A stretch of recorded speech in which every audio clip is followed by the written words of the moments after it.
앵커 40일이 넘도록 멈춰서 있는 국회 정상화를 위해 여야는 주말에도 협상을 이어갔습니다. 이번 주가 국회 정상화의 분수령이 될 것으로 보이는데 여야의 복잡한 원 구성 셈법 속에 막판 협상까지 힘겨루기를 벌이고 있습니다. 염혜원 기자입니다. 기자 지난달 본회의를 단 한 차례도 열어보지 못하고 7월을 맞이한 국회 정상화를 위한 협상이 계속되고 있는 가운데 이번 주가 분수령이 될 것으로 보입니다. 홍영표 더불어민주당 원내대표 70주년 재헌절을 국회의장 없이 맞을 수는 없습니다. 더 이상 국회를 볼모로 해서 국회 마비 사태를 만드는 것은 국민이 용납하지 않을 것입니다. 여야는 휴일에도 원내 수석 부대표들을 중심으로 공식 비공식 접촉을 하며 의견을 교환했습니다. 이를 바탕으로 원내대표들이 내일 만나 최종 단판을 짓는다는 계획입니다. 김성태 자유한국당 원내대표 이번 주 초에는 어떤 경우든 후반기 원 구성 합의를 반드시 이끌어내는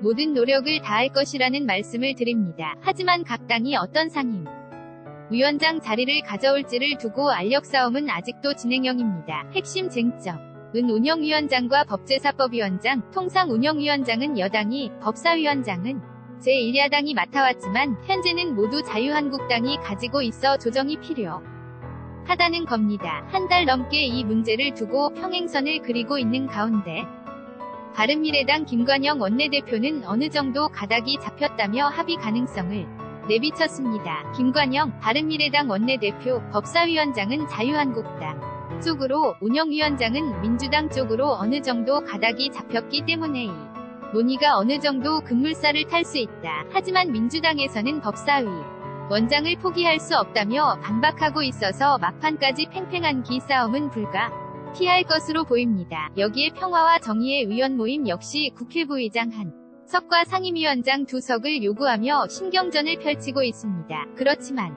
입법부 공백 장기화에 따른 여론 악화는 여야 모두 부담을 느낄 수밖에 이번 주 원 구성 협상 마무리와 본회의 개최 등 하반기 국회 정비를 마칠 가능성이 큰 것으로 관측되고 있습니다. YTN 염혜원입니다.